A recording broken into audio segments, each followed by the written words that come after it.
Hello again, welcome back everyone. Alright, so we're going to work on our new chain today. We've got our new sprockets on, back sprocket, front sprocket.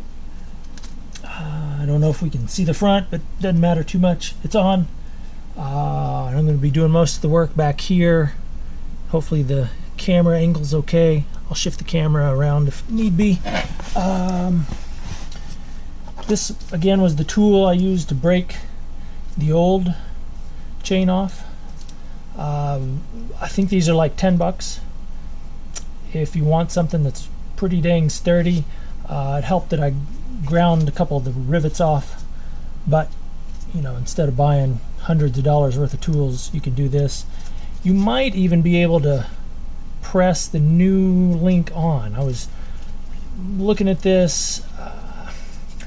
I never saw anything that confirmed that, but this pin in there looks to me, I guess depending on your chain size, like it might press that rivet in. We'll take a look at the higher end stuff and see how that goes comparatively, but we're not going to use this. We're going to use the real tool.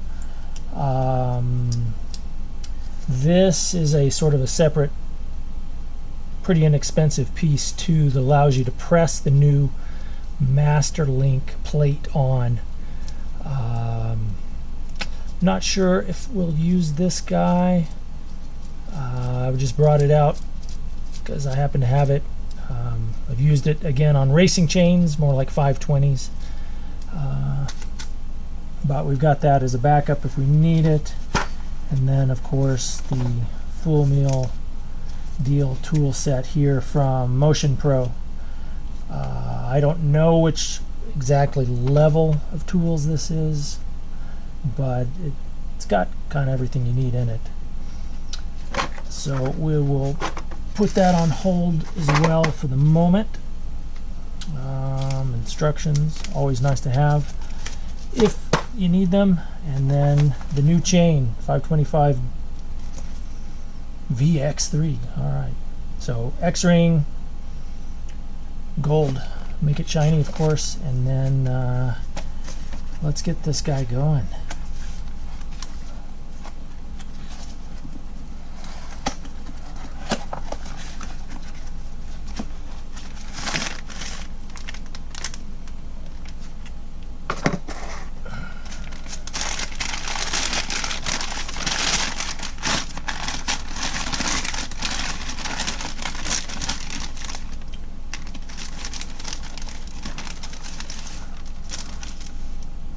Nice DID gold chain, looks snazzy.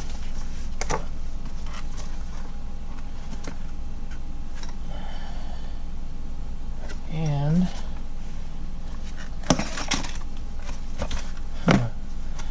more important than anything is the master link.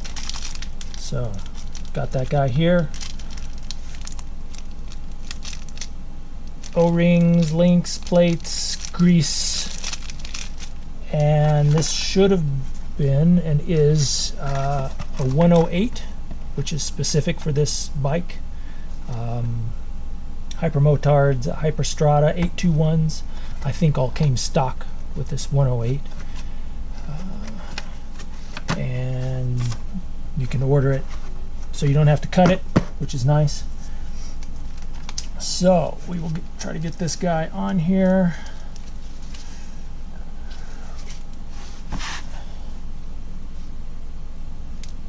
Trying to think which way might be best to roll this guy through, but we'll see how this goes.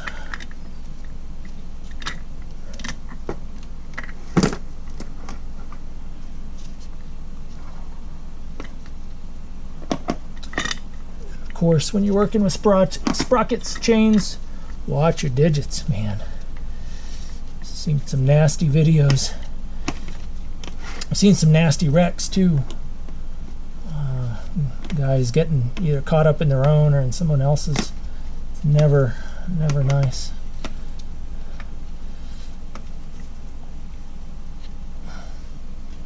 amazing how many nerves we have in our fingers.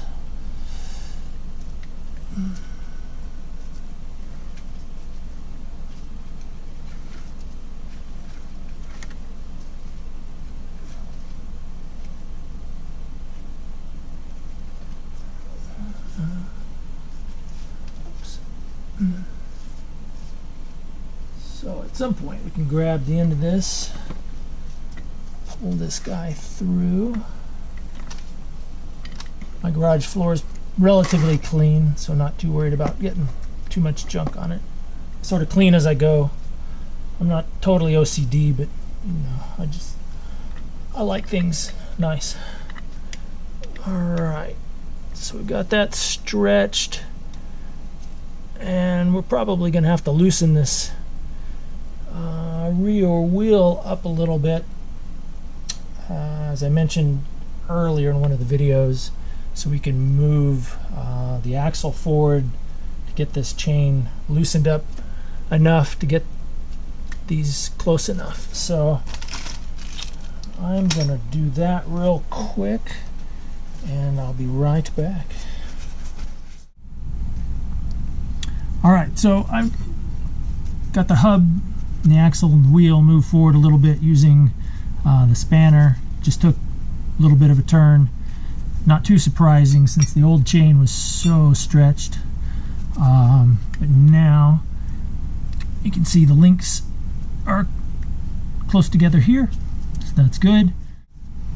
Alright, so we got the wheel and the hub and the axle all moved forward, so we can line the chain up better now.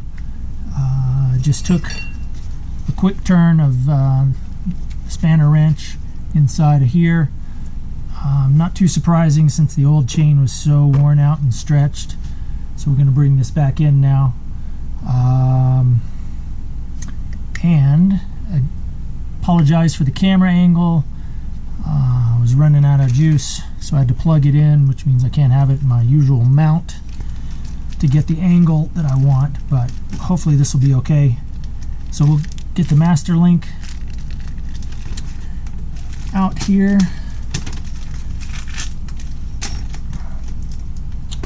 Let's see. So we've got O-rings, the link itself, plate, and some grease. So what we will do first, get these O-rings open.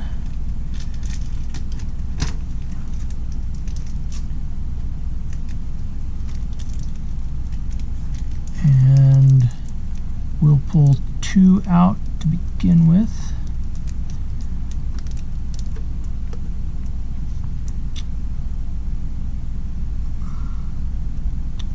Place them there. I'll get the grease open. And we apply a pretty liberal amount.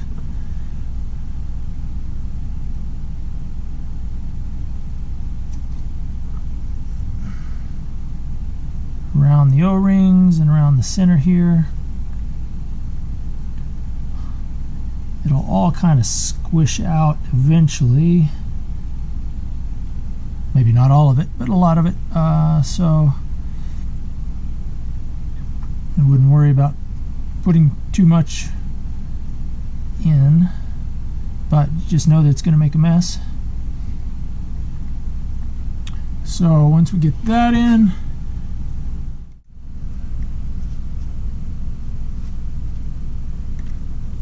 push that through.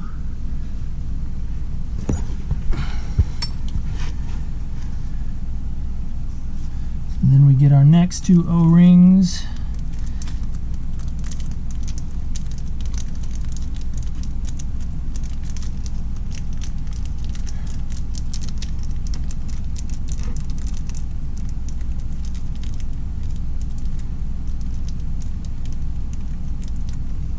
And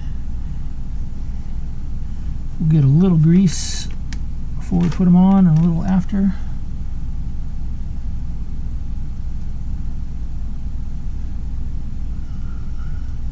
here, like so. Push it through so these pop out a little bit, so you have something to work with, and so you can get your plate on when you need it.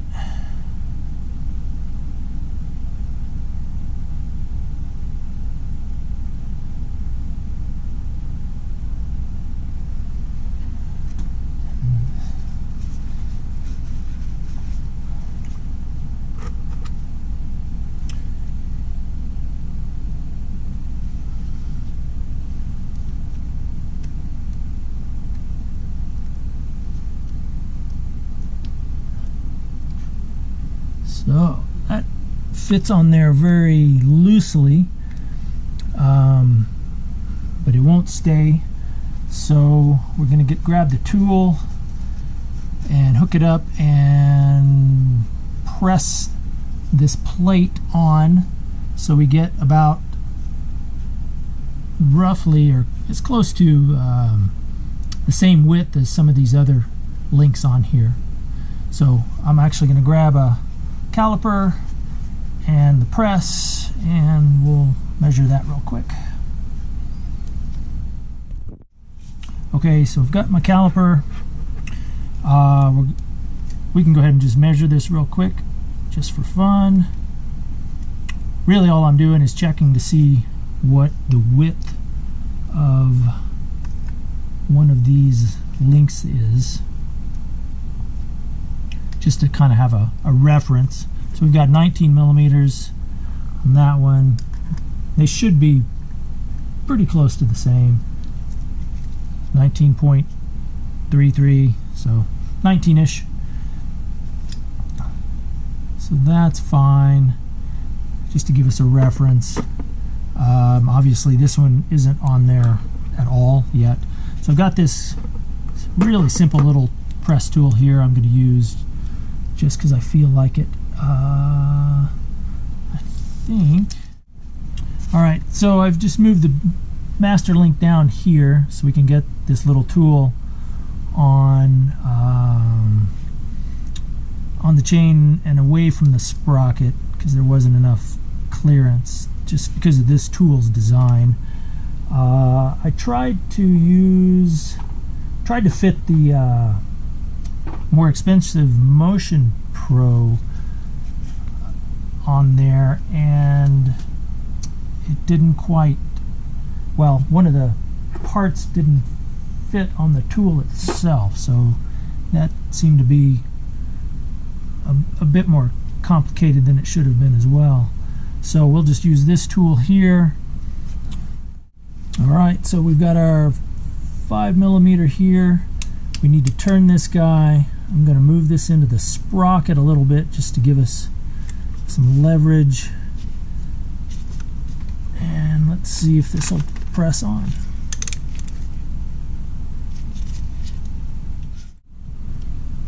Okay, so we've got this plate pressed on a little bit. I didn't want to press it in too far yet. I thought we could incrementally measure as we go. So let's see. We were looking to get close to 19mm width. If we measure this guy briefly, we get 19.41, which is pretty close.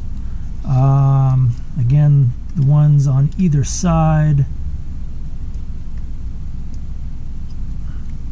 19.34.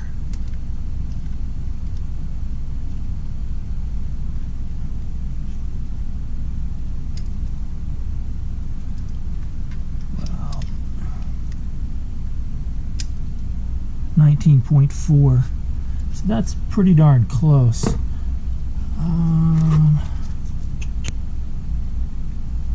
I'm going to take one more reading, if I can get it lined up good.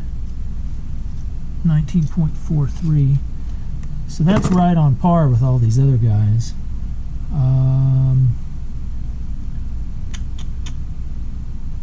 Yeah, okay. Now, I'm going to take one last press on it just to snug it down, make sure it doesn't go too much farther, and then grab the tool to get these rivets flared out.